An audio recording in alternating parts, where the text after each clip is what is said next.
গৈছো চলন্ত অৱস্থাতে জ্বলি উঠিছে এখন আল্ট্ৰা বাছ চলন্ত বাছ এখন জ্বলি উঠিছে যাত্ৰীৰ মাজত এক প্ৰকাৰ হাহাকাৰ পৰিৱেশে বিৰাজ কৰা পৰিলক্ষিত হৈছে আৰু এইদৰে কামৰূপ জিলাৰ কমলপুৰ আৰক্ষী থানাৰ অন্তৰ্গত দলমা গেটত সংঘটিত হৈছে এই ঘটনা দলমা গেটত এইদৰে যাত্ৰী ভৰ্তি এখন বাছ জ্বলি উঠিছে চলন্ত অৱস্থাতে বাছখন জ্বলি উঠা দৃশ্য আমি দেখুৱাই গৈছো যাত্ৰীৰ মাজত এক হাহাকাৰ হোৱা পৰিৱেশে বিৰাজ কৰা পৰিলক্ষিত হৈছে এক হাহাকাৰ পৰিৱেশে বিৰাজ কৰা পৰিলক্ষিত হৈছে আৰু এইদৰে যাত্ৰী ভৰ্তি বাছখন জ্বলি উঠিছে মুহূৰ্তৰ ভিতৰতে এইদৰে ধোঁৱাই আৱৰি ধৰিছে বাছখন আমি দৃশ্যাংশ দেখুৱাইছো কিছু দৃশ্য আমি সম্পাদিত ৰূপত দেখুৱাব নোৱাৰো আৰু এইদৰে আছতে আমি কিছু দৃশ্য দেখুৱাইছো এইদৰে ধোঁৱাই আৱৰি ধৰিছে বাছখন আৰু এই বাছখন চলন্ত অৱস্থাতে এই ঘটনা সংঘটিত হৈছে বুলি জানিব পৰা গৈছে আৰু যান্ত্ৰিক বিজুতিৰ বাবে এইদৰে চলন্ত অৱস্থাতে জ্বলি উঠিছে এখন বাছ আৰু মুহূৰ্তৰ ভিতৰতে ধোঁৱাই আৱৰি ধৰিছে বাছখন চলন্ত অৱস্থাতে বাছখন এনেদৰে ধোঁৱাই আৱৰি ধৰাৰ পাছতে এক হাহাকাৰ পৰিৱেশে বিৰাজ কৰা পৰিলক্ষিত হৈছে আৰু কামৰূপৰ কমলপুৰ আৰক্ষী থানাৰ অন্তৰ্গত দলমা গেটত সংঘটিত হৈছে এই ঘটনা আৰু এইদৰে ডাউ ডাউকৈ জ্বলি উঠিছে এখন বাছ ৩১ নং ৰাষ্ট্ৰীয় ঘাইপথত হঠাতে এই বাছখন জ্বলি উঠিছে আৰু ৰঙিয়াৰ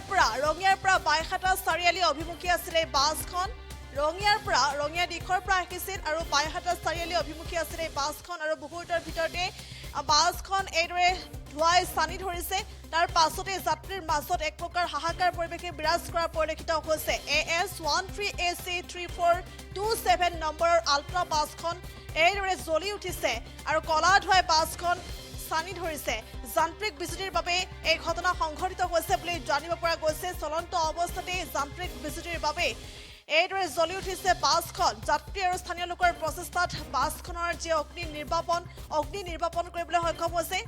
স্থানীয় লোকৰ প্ৰচেষ্টা আৰু যাত্ৰীৰ সহায়ত এইদৰে বাছখনত জ্বলি উঠা জুই নিৰ্বাপন হৈছে বুলি এই মুহূৰ্তত জানিব পৰা গৈছে আৰু যাত্ৰীৰ মাজত এক প্ৰকাৰ হাহাকাৰ পৰিৱেশে বিৰাজ কৰা পৰিলক্ষিত হৈছে আৰু চলন্ত অৱস্থাতে এইদৰে AS13AC3427 নম্বৰৰ আল্ট্ৰা বাছখন জ্বলি উঠিছে কলা ধোঁৱাই মুহূৰ্তৰ ভিতৰতে স্থানি ধৰিছে হাহাকাৰ পৰিৱেশে বিৰাজ কৰিছে আৰু ৰঙিয়াৰ পৰা বাইহাটা চাৰিআলি অভিমুখী আছিল এই বাছখন আৰু তেনে সময়ছোৱাতে এই ঘটনা সংঘটিত হৈছে আৰু এই ঘটনাই চাঞ্চল্যৰ সৃষ্টি কৰিছে এই মুহূৰ্তত কিছু মন্তব্য আছে সেই মন্তব্য আগবঢ়াইছে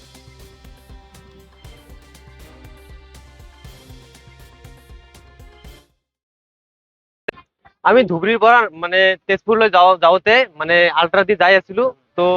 যাওঁতে নলবাৰীত আহি কেনে মানে চবে কৈছিল গাড়ীটোত অলপমান বেয়া কিবা হৈ আছে তো ধোঁৱা ওলাই আছিল অলপমান ধোঁৱা ওলাই আছিল তো চবে মানে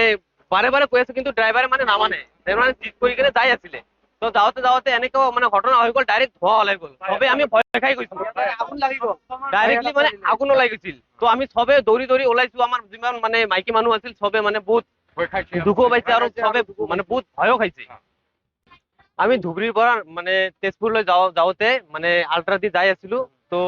যাওঁতে নলবাৰীত আহি কেনে মানে চবে কৈছিল গাড়ীটোত অলপমান বেয়া কিবা হৈ আছে তো ধোঁৱা ওলাই আছিল অলপমান ধোঁৱা ওলাই আছিল তো চবে মানে বাৰে কৈ আছে কিন্তু ড্ৰাইভাৰে মানে নামানে মানে ঠিক কৰি কেনে যাই আছিলে তো যাওঁতে এনেকুৱা মানে ঘটনা হৈ গ'ল ডাইৰেক্ট ধোঁৱা ওলাই গ'ল চবে আমি ভয় খাই গৈছো ডাইৰেক্টলি মানে আগুন ওলাই গৈছিল তো আমি চবে দৌৰি ওলাইছো আমাৰ যিমান মানে মাইকী মানুহ আছিল চবে মানে বহুত দুখো পাইছে আৰু চবে মানে বহুত ভয়ো খাইছে আমি ধুবুৰীৰ পৰা মানে যিকোনো খবৰৰ বাবে যোগাযোগ কৰক 7099017330 লগতে 7099017110 নম্বৰত